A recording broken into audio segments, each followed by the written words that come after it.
ಗೋವಾದಲ್ಲಿ ತಾಯಿಯಿಂದಲೇ ಮಗುವನ್ನ ಹತ್ಯೆ ಮಾಡಿರುವಂತಹ ಪ್ರಕರಣಕ್ಕೆ ಸಂಬಂಧಪಟ್ಟಂತೆ ಪೊಲೀಸರು ಈಗ ಸ್ಥಳ ಮಹಜರನ್ನ ಮಾಡ್ತಾ ಇದ್ದಾರೆ. ಹಂತಕಿ ಸೂಚನಾ ಸೇಠ್ ಏನಿದ್ದಾರೆ ಅವರ ವಿಚಾರಣೆಯನ್ನ ಮಾಡ್ತಾ ಇದ್ದಾರೆ. ಫ್ಲಾಟ್ಗೆ ಕರೆದುಕೊಂಡು ಹೋಗಿ ಪೊಲೀಸರು ಪರಿಶೀಲನೆಯನ್ನ ಮಾಡ್ತಾ ಇದ್ದಾರೆ. ಫ್ಲಾಟ್ನಲ್ಲಿ ಚಾಕು, ಟವೆಲ್, ರೆಡ್ ಬ್ಯಾಗ್, ತಲೆದಿಂಬನ್ನ ಈಗ ವಶಕ್ಕೆ ಪಡ್ಕೊಂಡಿದ್ದಾರೆ. ಎಫ್ಎಸ್ಎಲ್ಗೆ ವಶಕ್ಕೆ ಪಡ್ಕೊಂಡಿದ್ದಾರೆ ವಸ್ತುಗಳನ್ನ. ಈಗ ಅದನ್ನು ಕಳುಹಿಸಿದ್ದಾರೆ ಎಫ್ಎಸ್ಎಲ್ಗೆ. ಘಟನೆ ಬೆಳಕಿಗೆ ಬಂದ ವೇಳೆ ರಕ್ತದ ಕಲೆಗಳ ಬಗ್ಗೆ ಪೊಲೀಸರ ಬಳಿ ಸುಳ್ಳು ಹೇಳಿಕೆಯನ್ನ ಈ ಸೂಚನಾ ಸೇಠ್ ಕೊಟ್ಟಿರ್ತಾಳೆ. ಹೋಟೆಲ್ ಸಿಬ್ಬಂದಿ ಮಾಹಿತಿಯನ್ನು ನೀಡಿದ ಕೂಡಲೇ ಸ್ಥಳಕ್ಕೆ ಪೊಲೀಸರು ಹೋಗಿರ್ತಾರೆ.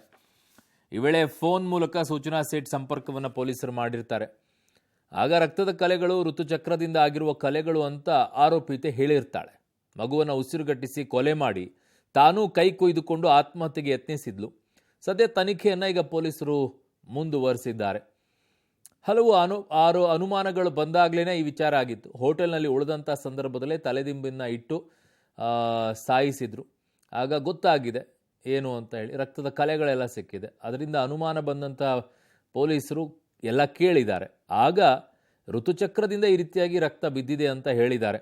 ಬಟ್ ಆಮೇಲೆ ಈಗ ಗೊತ್ತಾಗಿರೋದು ಮಗುವನ್ನು ಸಾಯಿಸಿರೋದು ಅಂತ.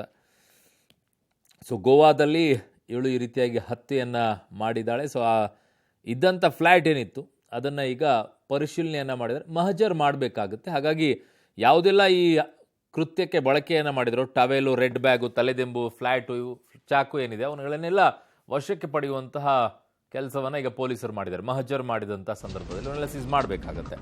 ಸೊ ಗೋವಾದಲ್ಲಿ ತಾಯಿಯಿಂದಲೇ ಮಗು ಹತ್ಯೆ ಪ್ರಕರಣ, ಆರೋಪಿ ಸೂಚನಾ ಸೇಠ್ ಕೈಬರಹದ ಪತ್ರ ಈಗ ಪತ್ತೆಯಾಗಿದೆ.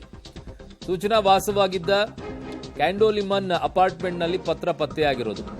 ಡಿವೋರ್ಸ್ ವಿಚಾರದಲ್ಲಿ ಕೋರ್ಟ್ ತೀರ್ಪನ್ನು ಒಪ್ಪಲು ಸಾಧ್ಯವಾಗ್ತಾ ಇರಲಿಲ್ಲ. ವಿಚ್ಛೇದನದ ಬಗ್ಗೆ ಪತ್ರದಲ್ಲಿ ಇರುವ ಬಗ್ಗೆ ಪೊಲೀಸರು ತನಿಖೆ ವೇಳೆ ಈಗ ಬಯಲಾಗಿದೆ. ಸೂಚನಾ ಅಪಾರ್ಟ್ಮೆಂಟ್ನಲ್ಲಿ ಸಿಕ್ಕಿರುವಂತಹ ಪತ್ರವನ್ನ ಎಫ್ಎಸ್ಎಲ್ಗೆ ರವಾನೆಯನ್ನ ಮಾಡಿದ್ದಾರೆ.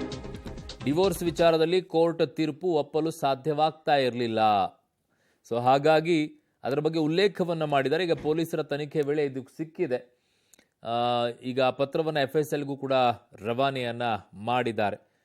ಸೊ ಅವರು ವಾಸವಾಗಿದ್ದಂತಹ ಕ್ಯಾಂಡೋಲಿಮನ್ ಅಪಾರ್ಟ್ಮೆಂಟ್ನಲ್ಲಿ ಈ ಪತ್ರ ಪತ್ತೆಯಾಗಿರೋದು. ಕೋರ್ಟ್ ತೀರ್ಪು ಒಪ್ಪೋಕೆ ಸಾಧ್ಯ ಆಗಲಿಲ್ಲ ಅಂತ ಹೇಳ್ಬಿಟ್ಟು ಮಗುವನ್ನು ಸಾಯಿಸೋದು ಯಾವ ಮನಸ್ಥಿತಿರಿ ಇದು? ನನ್ನ ಸಹೋದ್ಯೋಗಿ ಕ್ರೈಮ್ ಬ್ಯೂರೋಯಿಂದ ಉಮೇಶ್ ನನ್ನ ಸಂಪರ್ಕಕ್ಕೆ ಸಿಗ್ತಾ ಇದ್ರು. ಉಮೇಶ್, ಏನೆಲ್ಲ ಈಗ ಬೆಳವಣಿಗೆಗಳಾಗಿದೆ ಈ ಪ್ರಕರಣದಲ್ಲಿ? ಅರುಣ್, ಈ ಗೋವಾದಲ್ಲಿ ನಡೆದ ಕೃತ್ಯ ಏನಿದೆ ಇದು ದಿನಕ್ಕೊಂದು ತಿರುವು ತಗೋತಾ ಇರುವಂಥದ್ದು. ಪ್ರಮುಖವಾಗಿ ಆಕೆ ಸೂಚನಾ ಸೇಠ್ ಏನಿದ್ರು ಆ ಗೋವಾದ ಸರ್ವಿಸ್ ಅಪಾರ್ಟ್ಮೆಂಟ್ನಲ್ಲಿ ಹೋದಂಥ ವೇಳೆಯಲ್ಲಿ ತನ್ನ ಮಗು ಜೊತೆ ಹೋಗಿರ್ತಾಳೆ. ಮತ್ತು ವಾಪಸ್ ಬರುವಂಥ ಸಂದರ್ಭದಲ್ಲಿ ಏಕಾಂಗಿಯಾಗಿ ಹೊರಗಡೆ ಹೋಗಿರ್ತಾಳೆ. ಆ ಸಂದರ್ಭದಲ್ಲಿ ಸಿಬ್ಬಂದಿ ಏನಿದ್ರು ಅವರು ಆ ಫ್ಲ್ಯಾಟ್ ಒಳಗಡೆ ಹೋದಂಥ ವೇಳೆಯಲ್ಲಿ ಅಲ್ಲಿ ರಕ್ತದ ಕಲೆಗಳಿರ್ತವೆ. ಆ ಕ್ಷಣಕ್ಕೆ ಪೊಲೀಸರಿಗೆ ಮಾಹಿತಿ ನೀಡಿದರು.